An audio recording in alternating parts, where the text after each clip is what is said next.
Hello guys, welcome back to our channel Literature Mitra. I hope आपको हमारी video helpful लगती हो और आप हमारे चैनल को सब्सक्राइब ऑलरेडी कर चुके हैं। तो गाइस, आज हम बात करने वाले हैं कैचर इन द राई के बारे में। ये एक फेमस नावल है जो कि मॉडर्न अमेरिकन नावल मानी जाती है। इसकी जो सेटिंग रखी गई है वो न्यूयॉर्क में रखी गई है और इसकी जो राइटर है वो है हमारे फेमस J.D. सैलिंगर। ये 1951 में पब्लिश कराई गई थी और ये जो है पूरी स्टोरी एक 17 इयर्स ओल्ड बॉय के अराउंड है, पूरी सराउंड करती है वहीं पर। और इसमें जो है ये लड़का होल्डन नाम का लड़का है 17 इयर्स ओल्ड का। ये अपनी एक स्टोरी नरेट कर रहा है। ठीक है, तो हम कैरेक्टर्स देख लेते हैं। ये सारे हमारे कैरेक्टर्स हैं। ये जो लड़का है होल्डन, यही है हमारे प्रोटैगनिस्ट। ठीक है, फियोब जो है ये इसकी सिस्टर है और आगे जो भी कैरेक्टर्स हैं वो मैं आपको साथ के साथ स्टोरी में बताती जाऊंगी। तो गाइज़, होल्डन जो है वो 3 बार स्कूल से निकाला जा चुका है और ये 4th टाइम स्कूल से निकाला जाने वाला है। ठीक है, और इसको डर है कि ये निकाला जाएगा तो इसके घर वाले इससे किस तरह से बिहेव करेंगे। तो निकाला जाने वाला जिस दिन होता है वो कुछ दिन पहले ही वहाँ से भाग जाता है। वो वहाँ पे जाता है, उससे पहले वहाँ पे भागने से पहले वो अपने एक हिस्ट्री टीचर के पास जाता है जिनका नाम होता है मिस्टर स्पेंसर। ये जो है मिस्टर स्पेंसर, ये इनके हिस्ट्री टीचर हैं और ये बहुत सारे सब्जेक्ट्स में फेल हो गया होता है। तो जो इसका हिस्ट्री टीचर है ये बहुत ही ज़्यादा समझाता है कि भाई ऐसा नहीं करो, पढ़ाई पे ध्यान लगाओ, ये गलत है, वो है। तो वो प्रिटेंड करता है कि वो उसकी सारी बातें सुन रहा है, समझ रहा है और बड़े ध्यान से केयरफुली सुनता है। बट मन ही मन में वो अलग ही कहानियाँ बुन रहा होता है, टीचर के लिए उल्टी सीधी बातें अपने दिमाग में चला रहा होता है। तो वो वहाँ से भाग के वापस आ जाता है। अब वो आता है अपने रूम पे। वहाँ पे उसका एक नेबर फ्रेंड होता है रॉबर्ट एक्ले। ओके, तो ये जो रॉबर्ट एक्ले है ये बहुत ही इरिटेटिंग है नेचर में। तो वापस आने के बाद ये पढ़ने की कोशिश भी करता है, लेकिन जो एक्ले है, रॉबर्ट एक्ले, ये इसको डिस्टर्ब करता है, पढ़ने नहीं देता। और इसी का एक रूममेट होता है जो कि है स्ट्रैडलेटर जो है वो बहुत ही हैंडसम है और ये जिस टाइम की ये स्टोरी बताई जा रही है, इस टाइम ये जेन अपनी गर्लफ्रेंड के साथ डेट पर जा रहा होता है।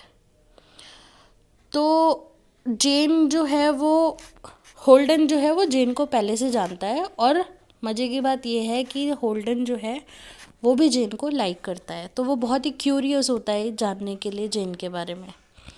तो स्ट्रैडलेटर बोलता है कि तुम मेरे लिए ना एक इंग्लिश की कॉम्पोजिशन लिखो, तो अगर तुम लिखोगे तो उसके बदले में मैं तुम्हें ये बताऊंगा कि डेट पे क्या क्या हुआ।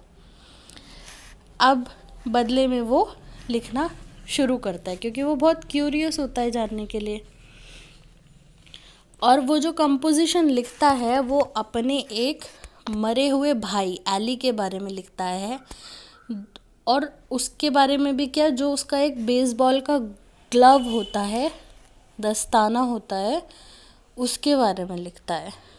तो स्ट्रैडलेटर को वो बिल्कुल भी पसंद नहीं आता, तो वो लड़ता झगड़ता और बोलता है कि मेरे को ये पसंद नहीं आया, मैं तुम्हें नहीं बताऊंगा कि क्या हुआ क्या नहीं हुआ डेट पे। तो फिर उन दोनों के बीच में बहसबाजी हो जाती है और हाथापाई भी हो जाती है। होल्डन को नाक से खून भी आने लगता है। फिर वो वहाँ से खुद छोड़कर भाग जाता है न्यूयॉर्क की तरफ। वहाँ पे जाके एक एडमंड होटल नाम का होटल होता है और वहाँ पे एक रूम लेता है रेंट पे। वहाँ पे वो बहुत अकेला होता है और बार वगैरह जाता है, ज़बरदस्ती वो लड़कियों से बात करता है कि भाई कोई लड़की पट जाए, बट वहाँ पे लड़कियाँ इंटरेस्टेड नहीं होती हैं उसमें। फिर वो एक टैक्सी लेता है, टैक्सी में घूमता है यहाँ से वहाँ, यहाँ से वहाँ। और किस लिए घूमता है? लड़की के लिए, कि कोई लड़की पट जाए। बट उसे नहीं मिलती। फिर वो वापस आता है तो होटल में, तो वहाँ पे एक लिफ्टमैन होता है होटल का, उसका नाम होता है मॉरिस। ये लिफ्टमैन है, ठीक है। तो जो लिफ्टमैन है वो बोलता है कि तुम मुझे $5 दो और मैं तुम्हारे लिए लड़की अरेंज करा दूँगा। तो लड़की एक होती है सनी नाम की, तो वहाँ पे वो लड़की आती है, वो अरेंज कराता है। और लड़की को देख के वो नर्वस हो जाता है, उसे पता नहीं क्या इतना अनकंफर्टेबल फील होता है कि वो बोलता है कि भाई, झूठ झूठ बोल देता है कि मेरी तो ब्रेन सर्जरी हो गई है, तो मैं तुम्हारे साथ मतलब फ़िज़िकल रिलेशन कोई नहीं बना सकता, और तुम अपने ये $5 लो और जाओ। तो वो बोलती है कि नहीं, हमारे तो $10 की बात हुई थी। तो उसने बोला कि नहीं, मैं तुम्हें नहीं दे रहा, और वैसे भी हमारे बीच तो कुछ हुआ नहीं है, तो तुम ये $5 लो और जाओ। तो वो $5 लेती है और मॉरिस के पास जाती है। मॉरिस वापस आता है, उसे पंच मारता है और उसे $5 और लेके वहाँ से चला जाता है। अब कुछ टाइम बाद वो एक डेट पे जाता है एक लड़की के साथ, सैली हाइज के नाम की। इसके पास जाता है डेट पे, और वो उसको ना पहले से जानता होता है, ठीक है। तो डेट से पहले वो उसको म्यूज़ियम लेके जाता है, और डेट पर क्या करता है, वो अजीब हरकतें दिखाने लग जाता है और बोलता है उसको कि तुम मेरे साथ न्यू इंग्लैंड भाग चलो, और ये वो हम वहाँ रहेंगे। तो उस बात पे जो सैली होती है लड़की, वो मना कर देती है। तो वो उसके ऊपर चिल्लाने लग जाता है, उसको बुरा भला कहने लग जाता है और उसकी इंसल्ट करने लगता है।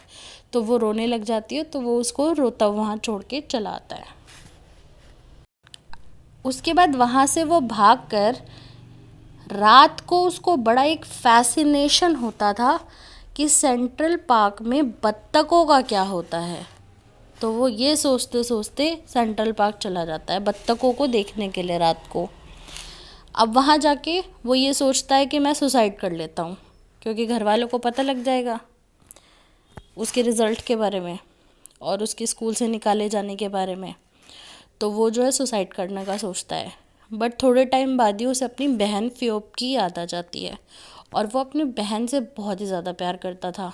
तो वो सोचता है कि नहीं, मैं उसके लिए नहीं मरूँगा, और वो उसके पास जाता है मिलने के लिए उससे। और अपनी बहन को फिर वो छुपते छुपाते जाता है, मिलता है और सब कुछ सच बता देता है अपनी बहन को। बहन को भी सुन के बड़ा दुख होता है कि भाई तू चाहता क्या है ये बता। तो वो कहता है कि मैं कैचर इन द राई बनूँगा। जो बच्चे अपना बचपन खो देते हैं, अपने इनोसेंस जो है वो खो देते हैं, जो फंसे हुए हैं, उनको मैं बचाऊँगा। और ये बोल के वो वहाँ से निकलता है और अपने फेवरेट जो उसके टीचर होते हैं एंटोलिनी, उनके पास जाता है। एंटोलिनी के पास जाता है तो एंटोलिनी जो है वो उसको बहुत समझाते हैं, बट होल्डन जो है वो वहाँ पे जाके सो जाता है। फिर एंटोलिनी उसके सर पे हाथ फेरते हैं तो वो उसको जग जाता है और वहाँ से भाग जाता है। वहाँ से वो भाग के जाता है म्यूज़ियम ऑफ आर्ट्स में, जहाँ पे वो फियोप से मिलता है और उसको फिर जू वगैरह लेके जाता है, घुमाता है। जाते जाते जो फियोब है वो उसको उसकी रेड हंटिंग हैट देती है, जिससे कि वो बारिश से बचा रहे। और उसके बाद ये स्टोरी ख़त्म होती है कि वो ये डिसाइड करता है कि वो किसी को भी अपनी ये स्टोरी नहीं बताएगा, क्योंकि ये स्टोरी बताते बताते उसे अपने अपनों की याद आने लगती है। इस पूरी स्टोरी में कैचर इन द राई का मतलब यही है, इंसानियत, मासूम बच्चों की जो बचपना होता है, मासूमियत होती है, उनको बचाना। तो वो चाहता था वो कैचर इन द राई बनना। आई होप आपको हमारी ये वीडियो भी पसंद आई हो। Thank you guys for watching this video. If you like this video, hit the like button, keep sharing and do subscribe our channel.